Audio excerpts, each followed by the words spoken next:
Meus caros, vocês sabem o que é malícia? Alguma vez já foram maliciosos com você? Ou você já percebeu a malícia dentro do teu coração? Quero um pouco trabalhar com vocês nesse evangelho, neste domingo, um pouco sobre essa dimensão, sobre a malícia.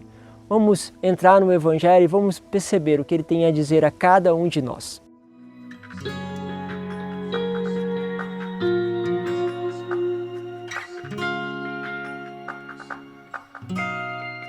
Em nome do Pai, do Filho e do Espírito Santo. Amém. Queridos, obrigado mais uma vez pela sua presença. Vamos continuar essa meditação em Mateus, capítulo 22, do versículo 15 ao 21. A palavra de Deus vai nos dizer o seguinte: naquele tempo, os fariseus fizeram um plano para apanhar Jesus em alguma palavra. E então mandaram seus discípulos, junto com alguns do partido de Herodes, para dizerem a Jesus. Olha só, estão se reunindo, esses partidos eles tinham divisões e agora eles estão se juntando porque eles percebem que o discurso de Jesus coloca em evidência a hipocrisia deles. E isso desperta dentro deles provavelmente raiva. E eles armam um jeito de pegar Jesus. E vai continuar a palavra, diz assim: Mestre, sabemos que és verdadeiro, que de fato ensinas o caminho de Deus e não te deixa influenciar pela opinião dos outros, pois não julga um homem pelas aparências. Olha aqui, dizer as coisas certas sobre Deus para tentar roubar dele algo contraditório. É como que no fundo você eleva uma pessoa para depois destruir. Olha só, tentando fazer com isso uma artimanha. Muitas vezes você vai perceber pessoas que vão te levando, daqui a pouco elas te cortam as tuas pernas. Eu acho que algum de vocês deve ter reconhecido isso na vida de vocês.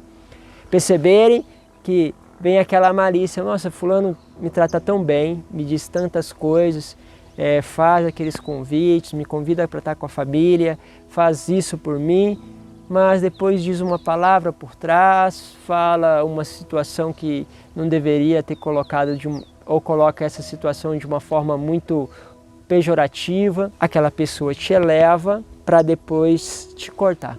E a palavra diz assim: diz-nos, pois, o que pensa, é lícito ou não pagar imposto a César?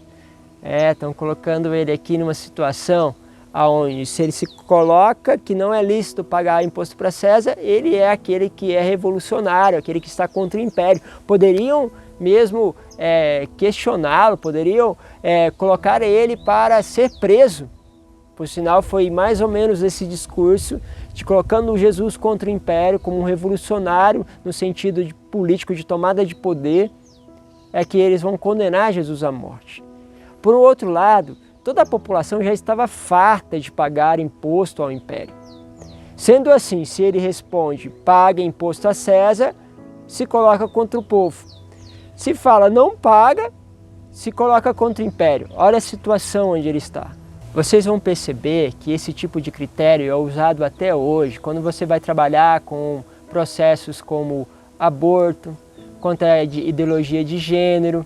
Se coloca casos onde qualquer pessoa que tem um bom senso sabe que são casos delicadíssimos. Exaltam a igreja, vamos dizer assim, vocês não são aqueles da verdade, aqueles do amor, porque vocês... E faz com que o nosso discurso parece que nós não estamos se colocando contra o outro. E isso é mentira, estamos nos colocando contra o pecado.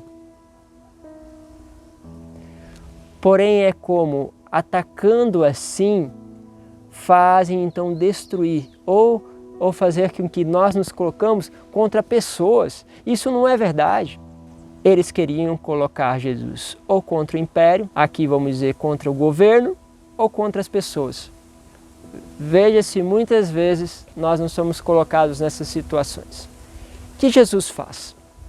Jesus pega então e diz o seguinte: percebendo a maldade, a malícia deles, disse: hipócritas, por que me preparais uma armadilha?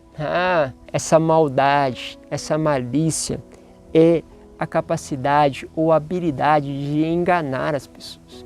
O seu discurso, embora está procurando uma resposta, você quer enganar as pessoas. E aqui Jesus então faz o seguinte: mostrai-me a moeda do imposto. E trouxeram então a moeda, e Jesus disse: de quem é a figura e a inscrição desta moeda? E eles responderam: de César. Jesus então lhes disse: dai, pois, a César o que é de César, e a Deus o que é de Deus. Senhor, dai-nos essa sabedoria que o Senhor tem no Evangelho para que a gente possa lidar com tantas situações que nós, cristãos, passamos no nosso dia a dia. Dai a César, dai a este homem o que é dele, e dai a Deus o que pertence a Deus. E aí a pergunta que logo vem é: o que pertence a Deus? Tudo pertence a Deus. Deixe a Deus tomar as decisões naquilo que pertence a Ele. O corpo é meu.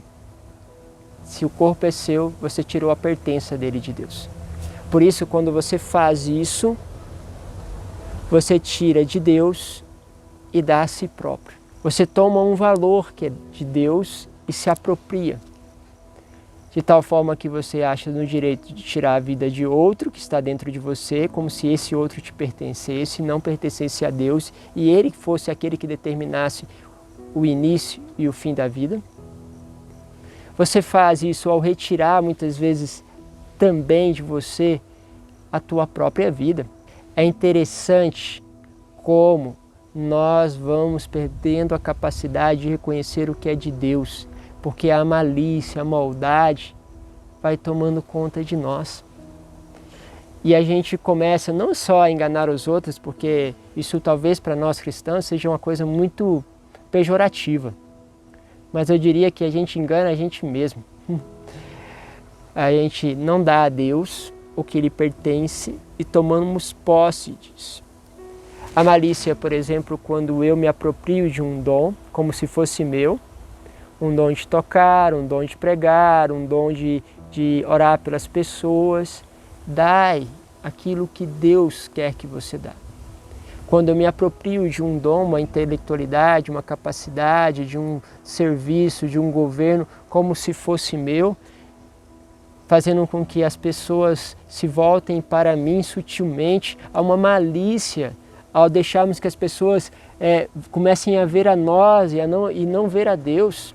Muitas vezes dentro de nós tem um discurso que é contrário à lógica de Deus. Perceba nos momentos em que você está no seu ministério, no seu trabalho, buscando a tua imagem, buscando a si mesmo. Ou aquelas coisas mais sutis, assim, onde você começa a trocar a sua vida de oração por outras coisas. Filmes, troca por diversão, por saídas.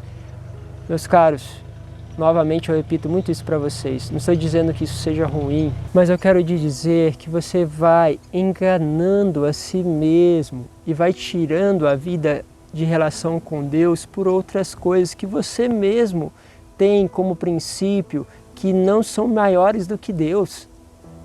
Mas você vai aos poucos tirando. A gente vai deixando de ir à missa, vai só uma vez por semana, depois passa a faltar os domingos, e depois de deixar não vai mais. É aos poucos, o mal age lentamente. Perceba esta maldade que sutilmente está no coração de cada um de nós, ou que traz engano aos outros, que talvez é mais evidente, mas que engana nós mesmos. Dai a Deus o que é de Deus.